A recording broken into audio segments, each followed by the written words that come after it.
સમાચાર સાંભળતો હતો મને ગૌરવ થતો હતો કે આપણા અલ્પેશજીને ડેપ્યુટી સીએમ માં લેશે, એમાંથી બાકાત રહ્યા, સારા ખાતાઓ પણ ના મળ્યા.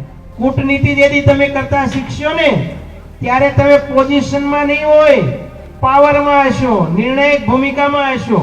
આ સાંભળ્યા તમે ઋષિ ભારતી બાપુને. ઋષિ ભારતી બાપુના નિવેદનથી ગુજરાતના રાજકારણમાં ગરમાવો આવી ગયો છે. ઋષિ ભારતી બાપુએ અલ્પેશ ઠાકોર નાયબ મુખ્યમંત્રી ના બનતા દુઃખ વ્યક્ત કર્યું છે. ઋષિ ભારતી બાપુએ પોતાનું આ નિવેદન ગાંધીનગરના માણસા ખાતે જે ઠાકોર સમાજનો સ્નેહ મિલન સમારોહ યોજાયો હતો તેમાં આપ્યું છે. આ ઉપરાંત તેમણે આરોપ લગાડ્યા છે કે ઠાકોર સમાજને મંત્રીમંડળના વિસ્તરણમાં સારા ખાતા પણ નથી મળ્યા. ઋષિ ભારતી બાપુના નિવેદનથી હડકંપ મચી ગયો છે. નમસ્કાર, જમાવટ સાથે હું છું પાર્થ.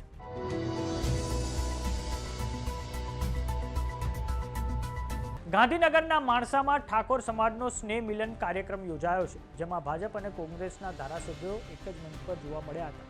તો આ સ્નેહ મિલન કાર્યક્રમમાં ઋષિ ભારતી બાપુનું એક ચોંકાવનારું નિવેદન સામે આવ્યું છે. તેમના નિવેદનનો વિડીયો હવે સોશિયલ મીડિયામાં ખૂબ જ વાયરલ થઈ રહ્યો છે. ઋષિ ભારતી બાપુએ કહ્યું છે કે અલ્પેશ ઠાકોરને નાયબ મુખ્યમંત્રી બનાવવા અનેક પ્રયાસો થયા. આ માટે ગાંધીનગરમાં અનેક સંમેલનો થયા, પરંતુ અલ્પેશ ઠાકોર નાયબ મુખ્યમંત્રી ના બનતા મને દુઃખ થયું છે. સમાજના કેટલાક લોકોએ વ્હાઇટ કોલર ગુલામી કરી છે. સાથે જ અમુક પાર્ટીઓ હવે ડિવાઇડ એન્ડ રૂલની નીતિઓ અપનાવે છે. આ ઉપરાંત ઠાકોર સમાજને સારા ખાતા પણ નથી મળ્યા. તો આ સાંભળો ઋષિ ભારતી બાપુએ પોતાનું દુઃખ વ્યક્ત કરતા શું નિવેદન આપ્યું છે. અમુક લોકો, અમુક પાર્ટીઓ એટલે ડિવાઇડ એન્ડ રૂલની નીતિ અપનાવે છે અને સૌથી મોટું વોટિંગ પાવર હોવા છતાં મેં તો સમાચાર સાંભળતો હતો મને ગૌરવ થતો હતો કે આપણા અલ્પેશજીને ડેપ્યુટી સીએમ માં લેશે, એના માટે બહુ પ્રયાસ ચાલુ હતા અને સંગઠન થયા, ગાંધીનગરમાં મીટિંગો થઈ, છતાં એમાંથી બાકાત રહ્યા, સારા ખાતાઓ પણ ના મળ્યા. મારી વાતને ધ્યાનમાં લેજો. કૂટનીતિ જેથી તમે કરતા શીખશો ને ત્યારે તમે પોઝિશનમાં નહીં હોય, પાવરમાં હશો, નિર્ણાયક ભૂમિકામાં હશો. નહીતર આટલી બધી વિશાળ સભાઓ વારે વારે કરવી ના પડે.